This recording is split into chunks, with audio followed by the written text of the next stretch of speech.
Coming up on SUTV, we'll give you an update on COVID testing here at SUU. Coming up.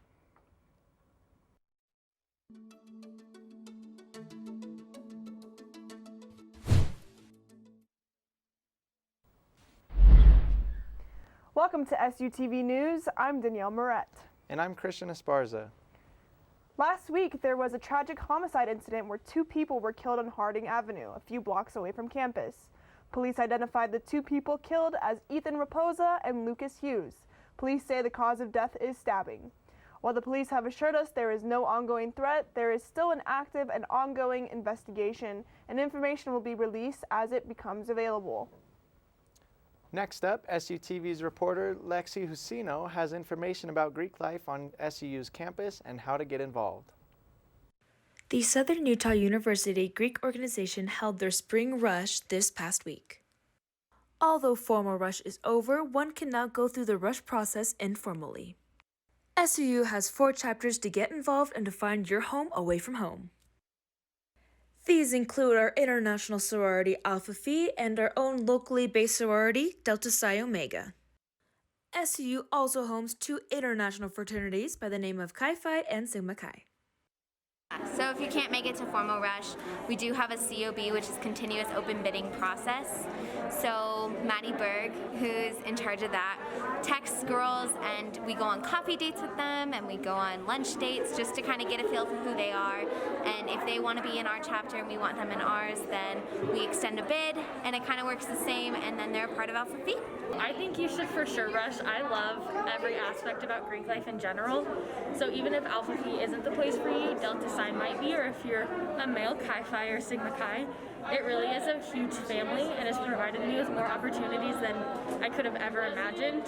And I genuinely don't think I would be the person I am today or have the opportunities I have without having been an Alpha Phi. And that's all I have. So if you have any other questions about Greek organizations on campus, be sure to contact UGC, the United Greek Council, for more information. I'm Lexi Husino for SUTV 9. Southern Utah University is combating the coronavirus with mandatory COVID-19 testing for students.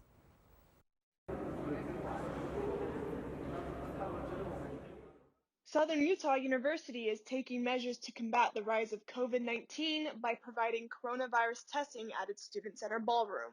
The university is managing cases among its students and faculty by mandating students who are enrolled in at least one in-person course at SUU to take the test. Testing is available Monday, Tuesday, and Thursday from 8 a.m. to 4:30 p.m. by appointment only for students who are not showing any signs of the virus. Students will perform their own tests by swabbing each nostril 5 times and then handing the swab back to the volunteer. Keaton Hansen, a volunteer at the testing center, spoke with me about why students should get tested. If you have any encounters with somebody that's symptomatic, come in and get a test. The testing is very thorough, it's very good, and I feel safe, and we make a safe environment for you, so there's really no reason not to come in and get a test done. Now, if a student is showing symptoms for COVID-19, they need to schedule a drive-up symptomatic test at J. Reuben Clark. Students will be instructed to stay in their car, get tested, and wait for their results. That's all for now. I'm Danielle Moret with SUTV News. COVID-19 is also affecting those worldwide. Our reporter Run You will tell us about the influence of the pandemic on people in different countries. Currently, the COVID-19 epidemic is raging around the world, affecting many countries in the region, whether in developed countries, developing countries, or third world countries. People's work, life, and study have been affected to varying degrees. First, let's learn something in Paris, France, through Mrs. Gao, who is currently studying costumer design. What is the biggest influence this pandemic brings to you, daily life? Is it good for you or bad for you? À mon avis, seulement mauvais à cause de l'épidémie, beaucoup de restaurants et musées fermés. On doit rentrer chez nous avant de 18h. Il nous manque beaucoup de divertissement et c'est qui nous ennuie. Now, let's take a look at South Korea with Lene Min, who just graduated from Southern Utah University. She is working as an English teacher in South Korea. Okay, so prior to take your temperature and wearing mask while going out in public, like restaurants or shopping mall or school, or going to church? Yes, so everywhere has like a little sign or something. Not everywhere makes you take your temperature, but most places will have their own little temperature thing, or a thermometer, or they have like a big stand that will like scan you, scan your temperature, which is kind of cool. It's pretty easy. Most places will have you like just sign in and like have your name and stuff so that if you were to test positive, then they could like tell the people around you that you tested positive. So yeah. I had the honor to interview Gemma about the situation in Tanzania. Before we all closed the schools, that everyone has to go back home and have a lockdown at the first phase. Then there were precautions of wearing masks. When we opened the school, because Tanzania, we opened the school earlier than any other country. So we all went with the face masks and sanitizers and the supplements of vitamin C and vitamin D so that we can drink in school. And we used to drink hot water and having exercises every morning in school. Nice. I hope everyone can stay safe and healthy. This is Renyu Hu from SUTV9 News. A group of SUU theater students used the pandemic as a way through uncharted territory in theatrical production.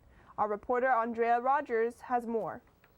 The theater industry has been greatly impacted by the COVID-19 pandemic. Many shows and tours have been canceled nation and worldwide. However, for a small group of actors here at SUU, the change of lifestyle opened a new door of opportunity for them, as was seen this past weekend with their newest show, Timepiece. Timepiece is a science fiction musical in the making, covering themes such as time travel and cloning, all while singing and dancing. However, it was not originally written as a script for the stage. This project was never meant to be performed on a stage. It actually can't be. The project itself involves one person who there are 50 copies of himself. With creative insight and collaboration between the students and directors over Zoom, these performers took on the challenge and were able to create their own live stage recording. We are trying to incorporate live theater in a responsible way with the pandemic. So it's just trying to bring live theater through a screen. The performers were each located in separate rooms, allowing them to perform without wearing face masks. They stood between a live web camera and a green screen. Then a small group of stage crew put all the videos together to put all the characters onto one digital backdrop, placing them in various locations around the virtual stage and sometimes even replicating them to create an ensemble. It's helped me become more expressive as I try to convey the story through the camera and different experimental movements that we've had to come up with. This style of performing is quite new and an unusual experience. However, it has allowed these students to grow and develop as actors. Theater is expanding, art is expanding. We should always be exploring new ways to convey the stories of the human experience. They bit off so much to chew, and they done such an amazing job at it. One cannot deny the pandemic has allowed people like these performers to think outside of the box, experiencing the arts in ways you never imagined. Reporting for SUTV9, I'm Andrea Rogers. Sergeant J.R. Robinson, a police officer here in Cedar, was awarded the First Responder Award for the 37th Annual Dr. Martin Luther King Jr. and Rosa Parks commemoration. He was given the award on January 18th for his contribution to the community he serves. The award is given to officers who serve in their communities daily. Robinson was given the award for coaching the varsity softball team at Canyon View High School. He's been the volunteer coach at Canyon View for nearly 10 years. As a coach, he developed positive social connections with the younger population, which established a great relationship between the younger generation and the police. Oh, that's fantastic that he's able to establish that relationship with the younger generation, especially in today's climate. Yeah, and it sounds like he's really a good guy taking time out of his busy schedule as a police officer to then make the big commitment as a coach for a high school team. That's really impressive. Sure, and I know they have to travel to games that are pretty far from here, and you know, like you said, taking time out of his schedule to really serve his community, it's pretty fantastic. Yeah, it's nice to hear that he's finally getting awarded for it. Now to Sam with the weather.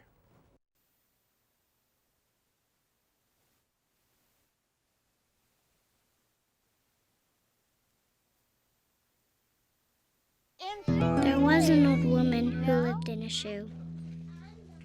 She had so many children, she didn't know what to do.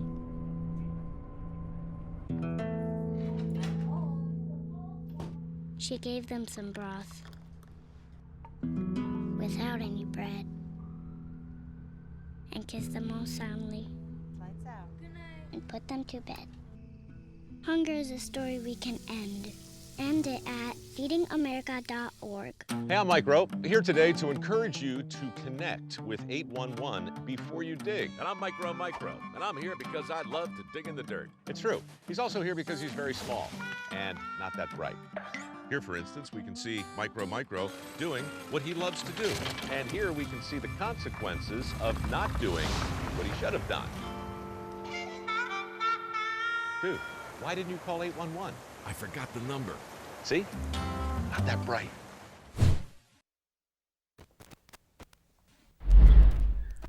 Sorry about that earlier. We're having some technical difficulties over here.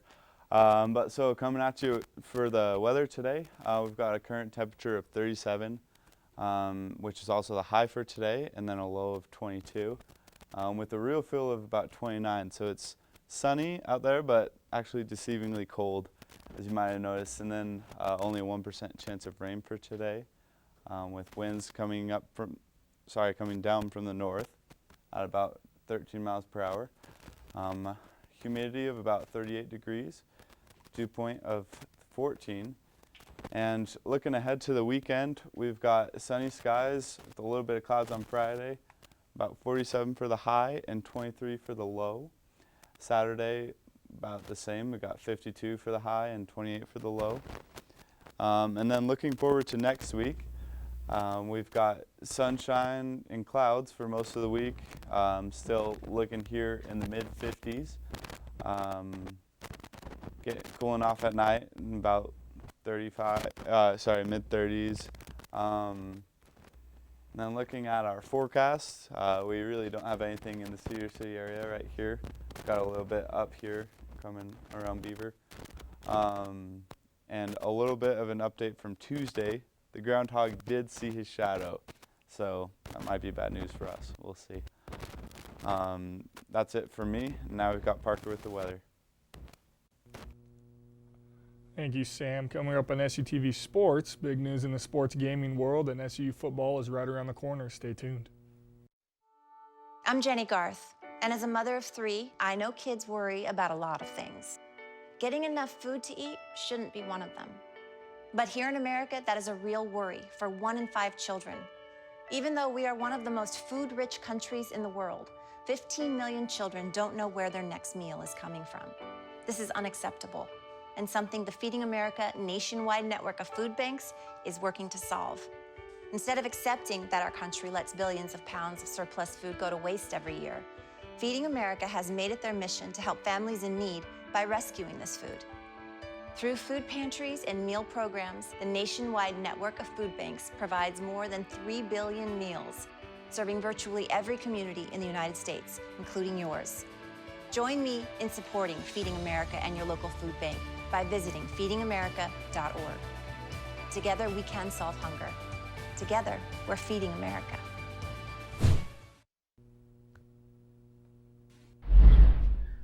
Welcome to SUTV Sports. I'm Parker Haney. After over 6 years of waiting, fans of the NCAA football video game series have a reason to rejoice. EA Sports has announced that they are in early development for a new college football series named EA Sports College Football. The last college football game released by EA Sports was on July 9, 2013 with NCAA 14. The game has still been popular among gamers, having 14 live channels on the popular streaming site twitch.tv, and with many YouTubers still making videos on the game. EA Sports stopped production due to the O'Bannon versus NCAA case in 2014. The decision made it so the athletes would need to be paid for use of their name, image, and likeness in commercial uses. EA is working with Collegiate Licensing Company, CLC, to make sure it has the rights to use the names, traditions, uniforms, playbooks, and mascots for the game. At this time, the rosters are not included, as it is still against NCAA rules to sell the name, image, or likeness of a current student athlete. These rules are being heavily combated within the NCAA, state legislators, and Congress. The release date of the game is not known yet, but will be on next-generation consoles, the PS5 and Xbox Series X. The 55th Super Bowl will be played this Sunday, February 7th, between the Tampa Bay Buccaneers and the Kansas City Chiefs. The Chiefs, led by Patrick Mahomes and Andy Reid, are looking to win back-to-back Super Bowls, while Tom Brady is looking for his 7th Super Bowl ring, winning his first 6 with the New England Patriots. And for the first time in Super Bowl history, we will have a team with home field advantage. The Super Bowl will be played at Raymond James Stadium in Tampa, Florida. Though it won't matter too much, being that the NFL will only be allowing 20,000 fans into the ballgame. Another record that this game broke is in the betting world. Sports books throughout America added together how much money was bet on Super Bowl 55, and it amounted to over $3.4 billion so far. SU Athletics has large changes starting in 2022. Our reporter Keaton Meekum has more. In a time of uncertainty and change, Southern Utah University is moving to make a large change for their sports teams. The Thunderbirds have made the decision to leave the Big Sky Conference and join the Western Athletic Conference on July 1st, 2022. The WAC already includes 2 teams from Utah, those being the Utah Valley Wolverines and the Dixie State Trailblazers, who made the jump to Division I in July 2020. For us, one of the most exciting aspects of this is this great in-state rivalry that we're going to be able to build with Utah Valley University and rebuild with Dixie State University, the 2 universities closest to us in proximity. Women's gymnastics will continue to participate in the Rocky Mountain Gymnastics Conference, while all other sports will move into the WAC. Although the WAC does not currently sponsor football among its teams, the conference announced plans to restart a football conference at the FCS level when expansion happens in 2022. Brings back football as a championship sport for the conference, which wasn't the primary reason for the expansion, but certainly an added benefit of the expansion. From 1962 until 2012, the WAC participated in football at the FBS level and included BYU, Utah, or Utah State at different points in their history before discontinuing the sport when the majority of members moved to the Mountain West Conference. SUU is hoping the conference change will provide higher goals for their program to fulfill, just as their change to the Big Sky from the Summit League did in 2012. We just really feel that this is a very good move for us for the future of Southern Utah University and for Southern Utah University athletics. SUU will compete in the Big Sky Conference through 2021 in all sports, giving both sides an easy transition. For SUTV Sports, I'm Keaton Meekum. Thank you, Keaton. Spring football is getting underway, and they will start their COVID-delayed season on February 27th when they travel to Arizona to take on Northern Arizona University. The home opener will be on Saturday, March 6th against the Idaho State Bengals. Men's and women's basketball have returned to activity after having everything paused due to COVID regulations. The Lady T-Birds will be traveling to Greeley, Colorado to take on the University of Northern Colorado. Due to positive tests in the men's Northern Colorado team, their games with the men's SU team have been canceled. But after some scrambling by SU Athletic Director Debbie Corum, the men's team will finally have a game this Saturday, February 6th, a non-conference matchup against Benedictine University at Mesa. The game will be played in Cedar at the America First Event Center. SU's volleyball team was able to travel to Idaho this past weekend for a 2-game series against the Vandals. They lost the first match 3-1 and then got swept 3-0 on Monday. They are now 0-3 on the season and hopeful to get things going back on the right track. SU Gymnastics won their 3rd meet in a row, defeating conference opponent Boise State by a final score of 196.425 to 194.825. The Flipping Birds are now ranked 17th in the nation and are hoping to continue their winning streak when they travel to Provo to take on BYU Friday, February 5th. And finally, SU Cross Country are in Tallahassee, Florida for the Florida State Winter Classic. For SUTV Sports, I'm Parker Haney. Thanks for the update, Parker. Sounds like we got a pretty exciting weekend coming up. Who you got in the Super Bowl? I got to go with Tom Brady. He's won so many Super Bowls before him, and I know some of my peers have taken bets on the games, probably amounting to that billions of dollars worth of bets. Yeah, insane. And yeah, it is, and I'm hoping that, I can make some money off of betting on Tom Brady. Right. I hope it's a really exciting game. Speaking of football, though, I'm excited to have SU finally starting up here. I believe it was March 6th is the home opener. Yeah, it's crazy with COVID-19 affecting all of sports that we haven't seen SUU play at its home field since, 2 seasons ago. Right. And it's exciting to see that they're finally going to be playing here in March. Yeah, it feels like it's been forever.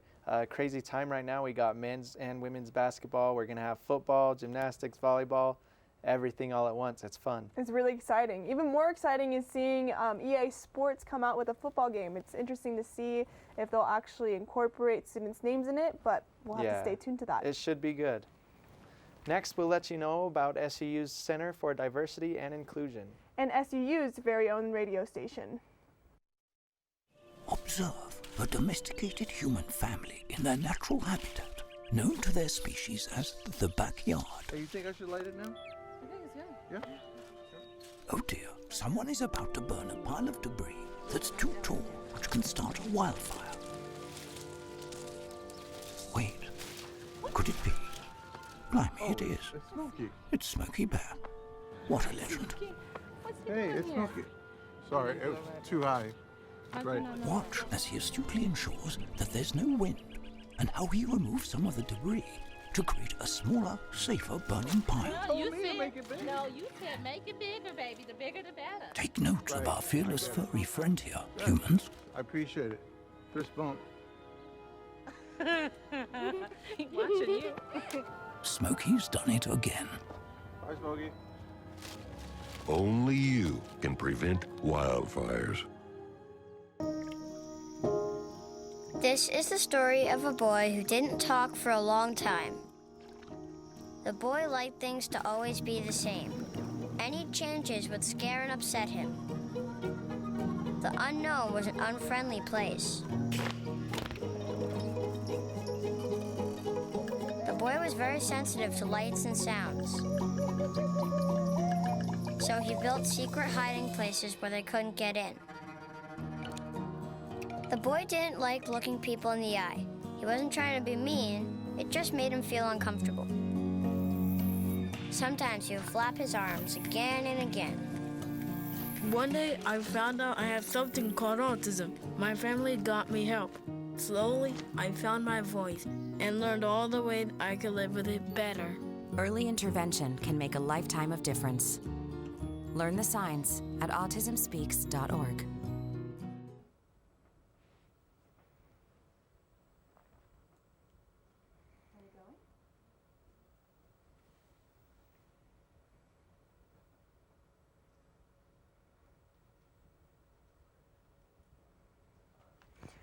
Cedar City police are currently on the lookout for an alleged porch pirate involved in the theft of a package on Monday in Iron County. A surveillance camera captured a video of the hooded suspect taking the package off of the porch and driving away in a truck.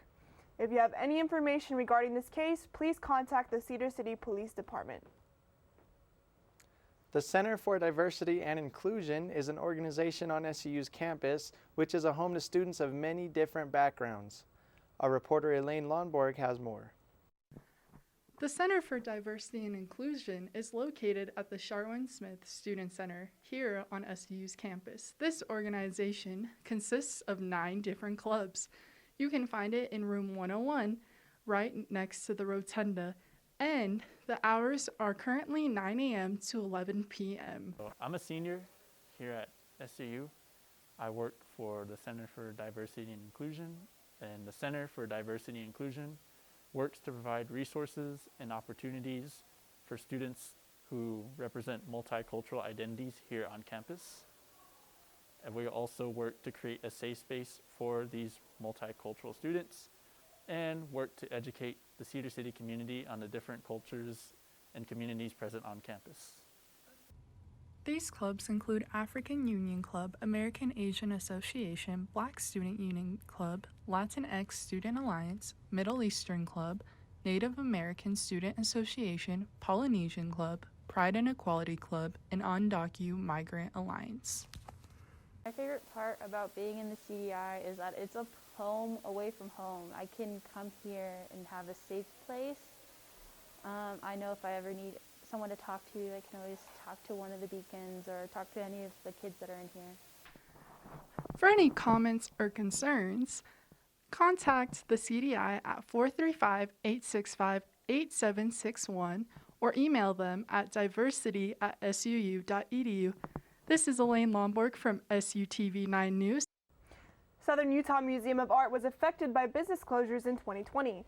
Our reporter, Michaela Olson, was able to find out more about how they were affected.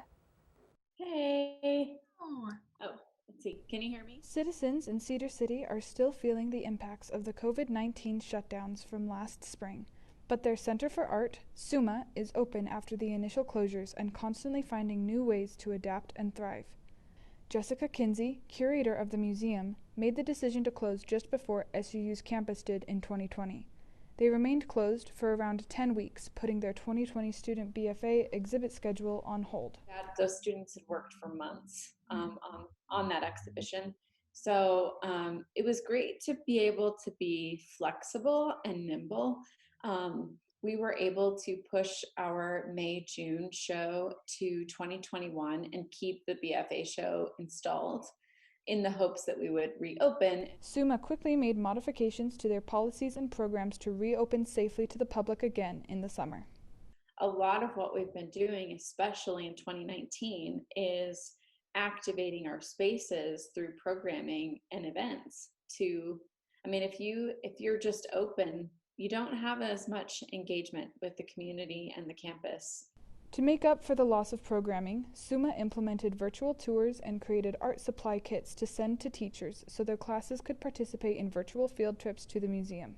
And it's actually been super positive. Like, teachers have loved it and even when we do get to resume in-person tours, they want to see us do these kinds of things in the future. If you'd like to support SUMA, they have a multi-level membership program and are always accepting donations. For more information, visit suu.edu/pva/SUMA.